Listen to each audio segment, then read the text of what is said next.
आज के इस वीडियो में हम सिर्फ 2 मीटर कॉटन फैब्रिक से डिज़ाइनर फ्रॉक की कटिंग और स्टिचिंग सीखेंगे। वीडियो को स्टार्ट करते हैं। सबसे पहले हम टॉप पार्ट की कटिंग करेंगे। टॉप पार्ट के लिए 2 फैब्रिक पीसीस को मैंने 4 फोल्ड में रख लिया है। मेरी तरफ वाली फोल्डेड साइड है, आपकी तरफ वाली ओपन साइड है। टॉप पार्ट की रेडी लेंथ 15 इंच रहने वाली है, प्लस 1 इंच मैंने मार्जिन के लिए लिया है और इसकी विड्थ टोटल 11.5 इंचेस है। मेजरमेंट के अकॉर्डिंग मार्किंग करना स्टार्ट करेंगे। शोल्डर मार्क में यहाँ पर 7 इंचेस पर करूँगी। डाउन हम 7.5 इंचेस जितना जाएंगे। यहाँ पर हाफ इंच शोल्डर डाउन जाएंगे। नेक का मार्क 3 इंच पर करेंगे और शोल्डर डाउन वाली मार्किंग को मैच करेंगे। ऊपर से हमने 7 इंच लिया है और जहाँ तक डाउन किया है वहाँ से हम आधा इंच कम लेंगे, यानी कि 6.5 इंचेस लेंगे। ये हम फ्रंट आर्म होल के लिए आधा इंच कम लेंगे। अब हम इस लाइन को मैच कर देंगे।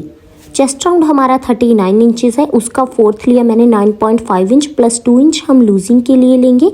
34 इंच वेस्ट है, इसका फोर्थ 8.5 इंचेस मार्किंग करेंगे और यहाँ पर भी हम 2 इंच जितना लूजिंग ऐड करेंगे। लूजिंग वाली मार्किंग से जो भी एक्स्ट्रा फैब्रिक है उसको मार्क करेंगे। फ्रंट आर्म होल के लिए हम 1 इंच बाहर की तरफ जाएंगे और बैक आर्म होल के लिए 2 इंच बाहर की तरफ जाएंगे और इसके बाद इस लाइन का हम हाफ लेंगे 3.5 इंचेस और यहाँ से हल्के हाथ से राउंड शेप बनाना स्टार्ट करेंगे आर्म होल का। ये फ्रंट आर्म होल है और ये हमारा बैक आर्म होल है। फोल्डर वाली साइड हम एक नॉच लगाएंगे और यहाँ पर भी हमने मार्किंग किया, वहाँ से कट करेंगे।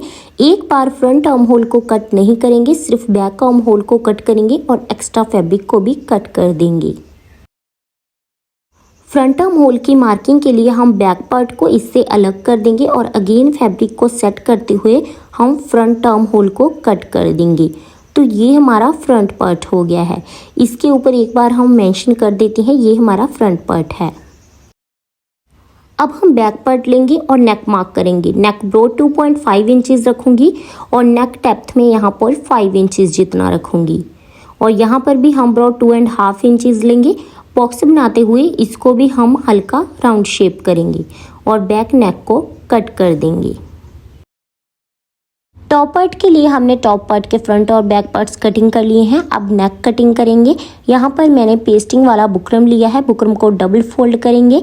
नेक ब्रॉड में यहाँ पर 3 इंचेस पर लूँगी और नेक डेप्थ 6.5 इंचेस पर मार्क करूँगी। यहाँ से भी 3 इंच जितना ब्रॉड लेंगे और इस तरीके से स्ट्रेट लाइन ड्रॉ कर देंगे।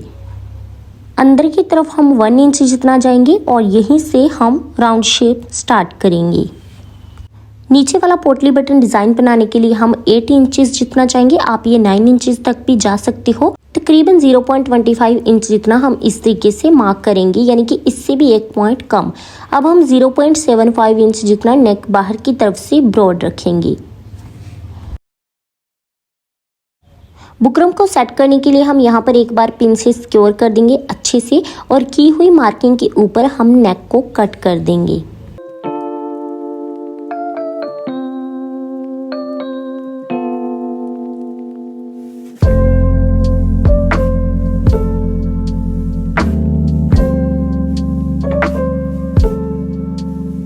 नेक कटिंग करने के बाद हम इसको कॉटन फैब्रिक के ऊपर एज इट इज़ पेस्ट कर लेंगे आयरन की हेल्प से। नेक हमने पेस्ट कर लिया है। तकरीबन 0.75 इंच जितना फैब्रिक रखते हुए हम एक्स्ट्रा फैब्रिक की कटिंग कर देंगे। नेक के दोनों साइड हम हल्के हल्के से नॉचेस लगाएंगे, इससे नेक फोल्ड करने में आसानी होगी। अब हम नेक को स्टिच करना स्टार्ट करते हैं। रफ सिलाई के साथ हम बुकरम के ऊपर ये वाला फैब्रिक रखते हुए एक स्टिच लगाएंगे सारे ही नेक में।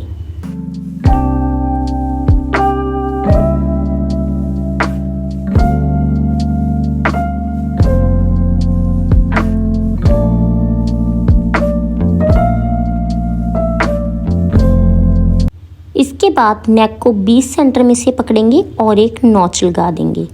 अब हम फ्रंट पार्ट लेंगे, टॉप का फ्रंट पार्ट लेंगे। एक नॉच यहाँ पर लगाएंगे ऊपर की तरफ और दूसरा नॉच हम यहाँ पर नीचे लगाएंगे बिल्कुल 20 सेंटर में से। फ्रंट पार्ट की सीधी साइड रखेंगे। इसके ऊपर नेक को इस तरीके से रखना है, 20 सेंटर में से मैच करते हुए नेक को अच्छे से रखना है। सबसे पहले हम एक रफ स्टिच लगाएंगे ताकि हमारा नेक अच्छे से टिक पाए।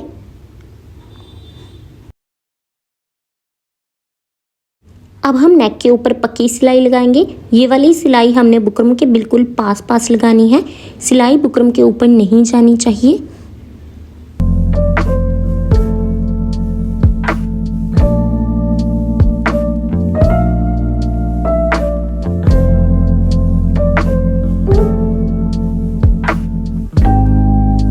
तकरीबन हाफ इंच इतना फैब्रिक रखते हुए हम एक्स्ट्रा फैब्रिक की कटिंग कर देंगे।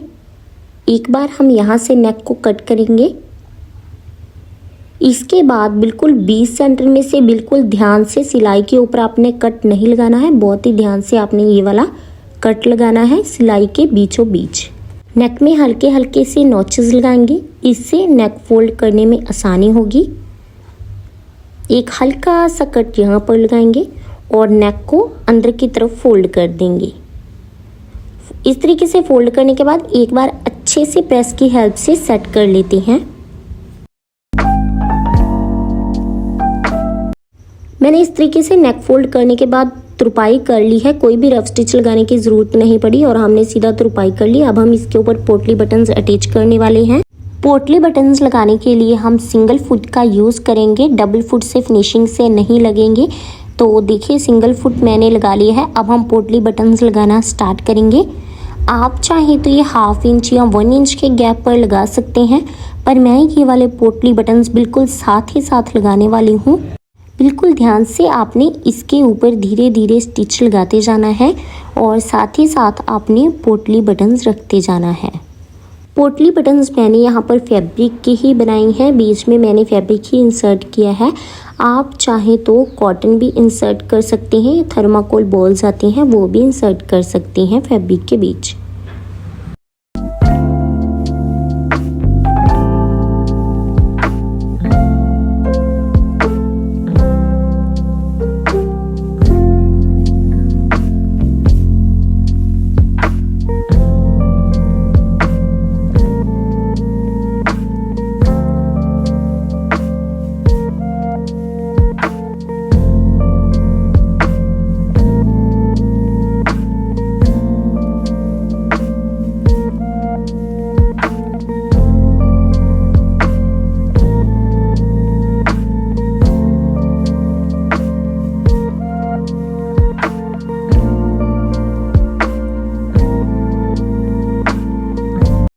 पोटली बटन्स हमने लगा लिए हैं, अभी इनमें फिनिशिंग देना बाकी है। इसके लिए हम क्या करेंगे, फैब्रिक की उल्टी साइड करेंगे और जो भी एक्स्ट्रा फैब्रिक है पोटली बटन्स के साथ उसको कट कर देंगे। बिल्कुल ध्यान से आपने इस फैब्रिक को कट करना है, मेन फैब्रिक कट ना हो जाए, इस बात का ध्यान रखना है। इसके नीचे हम यही फैब्रिक की एक पट्टी अटैच करेंगे। डबल फोल्ड करते हुए पट्टी के ऊपर मैंने स्टिच लगा लिया है। इसको इस तरीके से नीचे इंसर्ट करेंगे और यहाँ पर हम स्टिच लगाना स्टार्ट करेंगे। इसमें भी हम सिंगल फुट का ही यूज़ करेंगे, बिल्कुल साथ साथ आपने स्टिच लगाना है। दूसरी साइड भी पट्टी को नीचे की तरफ रखते हुए ध्यान से स्टिच लगाएंगे। इससे क्या होगा, जो हमारा गैप है वो नहीं दिखेगा फैब्रिक का और गैप फिल हो जाएगा।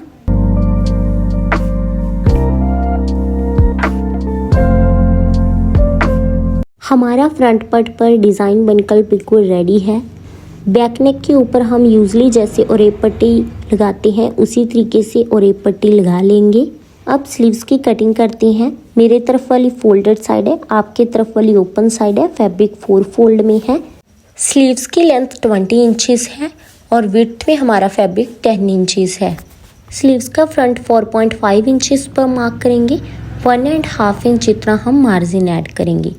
शोल्डर डाउन हम 3 इंचेस जितना जाएंगे और यहाँ से स्लीव्स को शेप करना स्टार्ट करेंगे। अब इन दोनों लाइंस को आपस में मैच करेंगे, सेंटर में नॉच लगाएंगे और की हुई मार्किंग के ऊपर हम स्लीव्स को कट कर देंगे।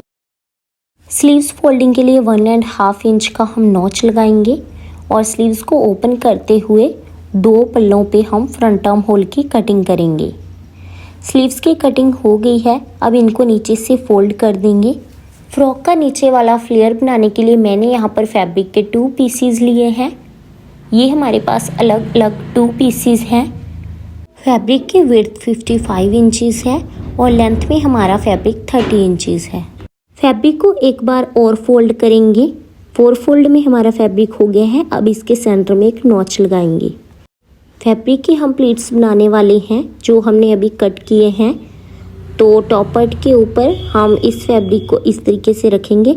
तकरीबन 2 इंच जितना फैब्रिक हम इस तरीके से खाली ही छोड़ेंगे। उसके बाद प्लीट्स डालना स्टार्ट करेंगे। आप चाहे तो गैदर्स भी डाल सकते हैं, आप चाहे तो प्लीट्स डाल सकती हैं। ये आपके फैब्रिक के ऊपर डिपेंड करता है कि आपके पास कितना फैब्रिक है।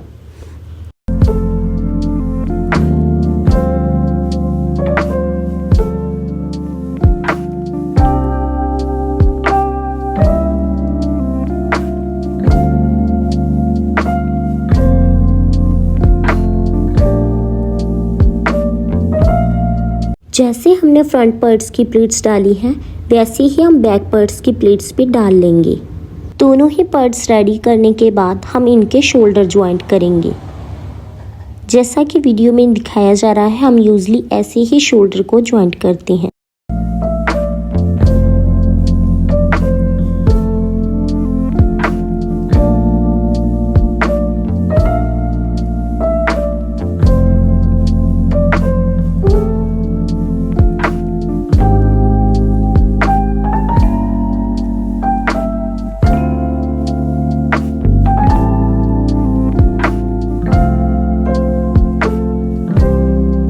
अब हम अपने मेज़रमेंट के अकॉर्डिंग फिटिंग वाली मार्किंग के ऊपर स्टिच लगाएंगे।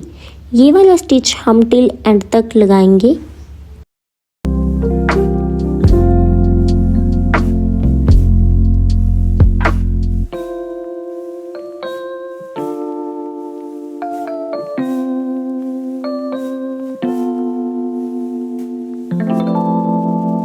बिल्कुल सेम मेथड से स्टिचिंग हम दूसरी साइड लगाएंगे।